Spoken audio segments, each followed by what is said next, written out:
a quiet village nestled between green hills, there was a food seller known far and wide for her incomparable cooking. Her name was Abeni, and her meals were nothing short of magic.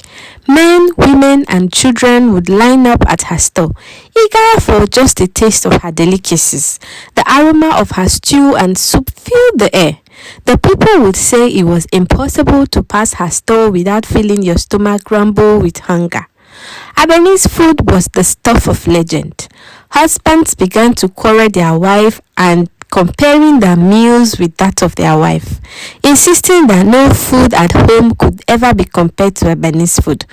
Young men and women would visit her store every day, even skipping work or chores just to get a plate of her rich, flavorful dishes.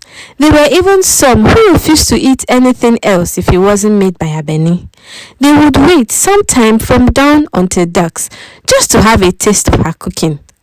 Although sometimes it amazed the people how and when Abeni had time to cook, because the only thing they see at dawn is Abeni carrying a big pot of food out from her inner kitchen to her stair, place it on a low heat, and will start screaming to everyone, "Takeaway is not allowed, oh, you must eat here, oh, food is ready, oh," said Abeni. Abeni had one condition for selling her food. She must serve you with her plate, and no portion of her food is to be taken out of the restaurant. Initially, people were worried and questioned her demands, but she would get furious at them for asking. When a customer brings his food container to take food home, she would get very aggressive and would threaten to stop selling. What the villagers didn't know, however, was that Abeni was no ordinary woman. In fact, she was not alive at all. She was the ghost of a very wicked witch whom the village had sent on exile due to her evil doings, and who died in the evil forest, and her spirit had returned to avenge her death. Abeni's spirit after death, however, refused to rest. She wandered between living and the dead, filled with a burning desire to fulfill her revenge.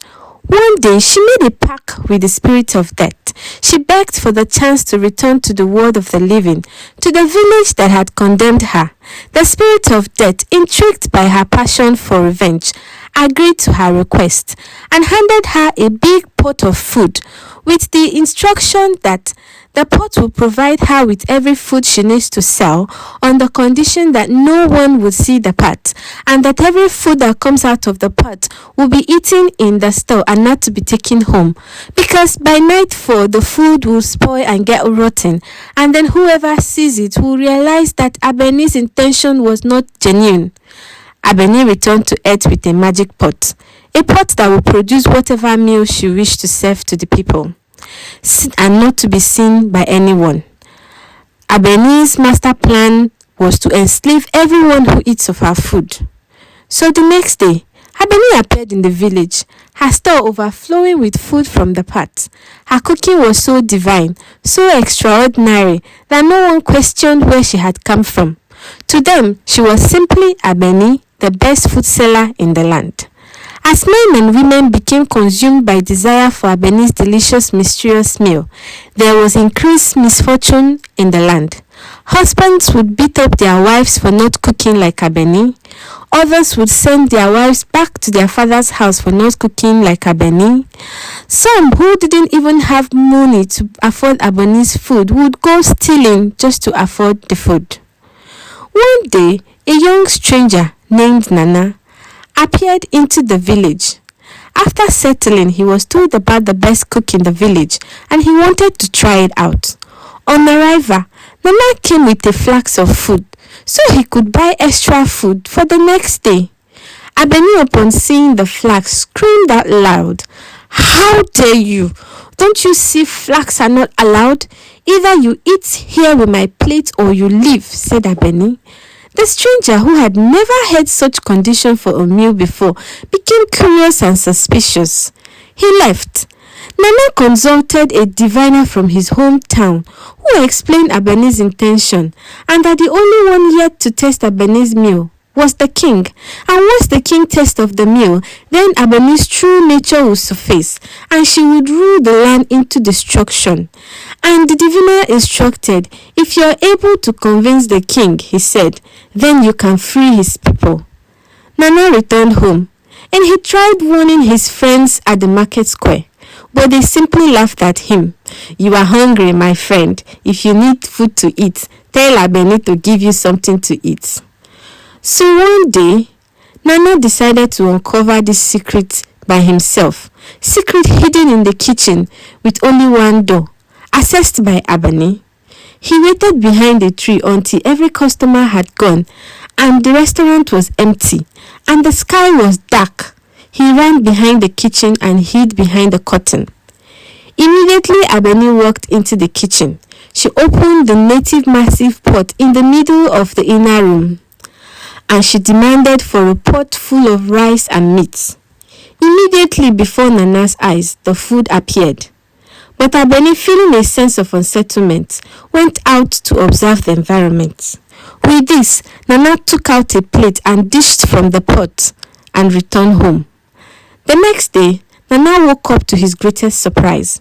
The food had gotten rotten, with maggots and flies, a sight unbelievable to human eyes. Nana quickly ran to the village king to inform the king, and the king sent out guards to capture Abeni and bring her to the palace. Abeni was in her restaurant getting ready for the day, with lots of customers to serve, when suddenly guards from the king marched in and demanded that her presence was needed at the palace. Abeni, surprised but pretended that she was innocent, asked the guards to sit down and eat. From behind, Nana took some sand from the ground, poured it on Abeni as instructed by the diviner. With this, Abeni screamed as she transformed into an ugly old witch, and every customer at the store ran for their lives. Abeni turned at Nana and said, "You stranger, how dare you? This village has wronged me and I won't rest until I avenge." Her words echoing through the air. With these words, she turned into a mist and vanished. Although Abeni was gone, her legend lived on, as the people of the village lived in fear that she might return again as she had promised for her revenge. They told the story to their younger generations, a tale of a witch who returned from death seeking revenge, and a warning to everyone in the village that all that glitters isn't gold. If you're just joining us for the first time, I want you to please subscribe, hit the notification bell, like and share the video, and we'll see you next time in our next episode of Abeni's Folktale. Bye bye.